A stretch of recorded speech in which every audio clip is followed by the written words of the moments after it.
All right, everyone, we're continuing to keep our eyes on now Hurricane Helene. We are going to be seeing more of these impacts ramping on up, seeing the storm strengthening into the Gulf. I'm First Alert Meteorologist Tony Schiaparoli. Let's get to this breakdown. Now, as it is sitting right now, 80-mile-per-hour winds. This is the 11 a.m. update as we're going for now into this Wednesday. Seeing it, of course, continuing to churn on up into just that volatile area of the Gulf of Mexico. Very warm ocean water, appropriate atmospheric conditions, so it's going to see that intensification as it gets closer and closer to the southeastern U.S. Let's see this track right now. As we go towards the early phases of Thursday, we're going to be seeing it likely by tomorrow morning, already a Category 3 storm, and then by the time it makes landfall, an even slightly stronger Category 3 hurricane where we could have 120 to 125 mile an hour sustained winds. So we watch this. We see it look to push up into that panhandle of Florida, making, of course, a really big impact area here because you just saw how big that storm was. It's going to have a very expansive reach. It's just the core of the winds will be centered right here. Then as it works its way up into Georgia,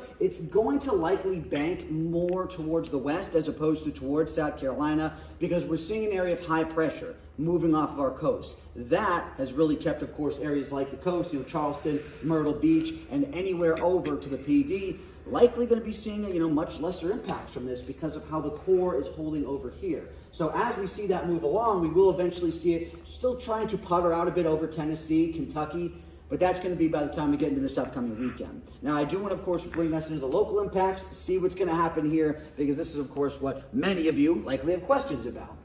So as we see these winds 20 to 40 miles per hour, that is going to be something that works to ramp up more into Thursday. Today is still a prep day, but that's going to be later into Thursday, overnight into early Friday morning. Then we work to see wind gusts that are going to be around 50 to even 55 miles per hour. That is what we can see with these gusts as we get lashed by the outskirts of this storm. The core, again, more so over into Georgia. Continuing with that rainfall, we could easily see 2 to 5 inches.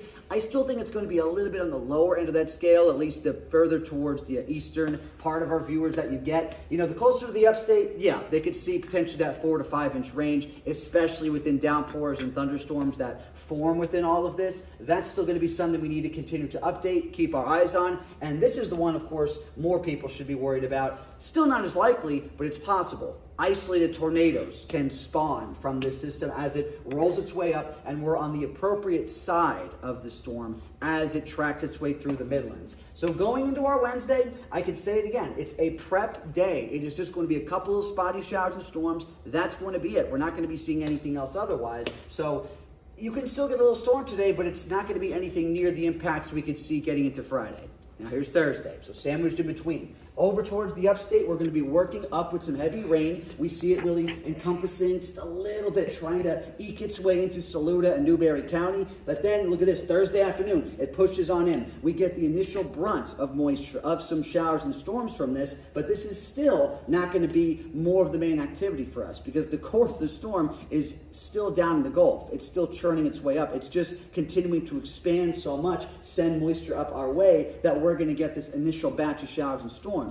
Then we can actually calm down briefly into Thursday evening, but this, of course, is something I want to make sure people are not getting caught off guard by because that core of the system, as it pushes up through Georgia, Thursday night into Friday, watch this for us here locally. Still relatively calm, 9, 10 p.m., but boom, quickly getting up into the Midlands, 4, 5 a.m. This is the time frame to watch as it is now trying to de-intensify, made that landfall as a likely Category 3 hurricane, but we could still see over into Georgia some very strong tropical storm, even weak hurricane force winds as it works to die out. But it will be quick moving. It's going to be here and then out of here. But by the time we get into that early Friday morning time frame, it doesn't take a lot of time for flash flooding to occur, for trees or other type of wind damage to, be knocked down. So this is something that we have to be monitoring. You really need to be weather aware about. As look at some of these numbers, 45, 50 mile per hour winds, Columbia, Orangeburg, Winnsboro, looking over to Saluda and Newberry, even registering at Manning, 50. So I do think over here, again, PD region of South Carolina, a little bit more in the clear, but some of those wind impacts,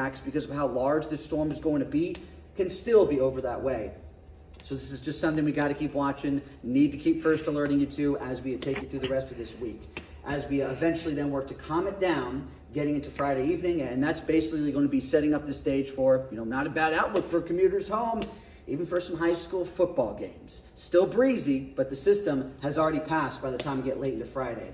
As we recap quickly, just a quick check on the bus ride home today. Reminders again, today's all right. Couple of spotty showers and storms. The big impacts start to come into our first alert weather days starting Thursday afternoon. A brief lull period, but then more of that rain and the highest wind speed impacts. The isolated tornado threat early Friday morning, but don't be caught off guard by this graphic, because as we get later and later into Friday, really Friday night to Saturday, drier conditions settle in. We're looking pretty good as we work on to, a sense that we will probably need, even more so some folks picking up the pieces if there is some wind damage as the system comes together. Keep checking back for more updates on air, online, on that WIS First Alert weather app.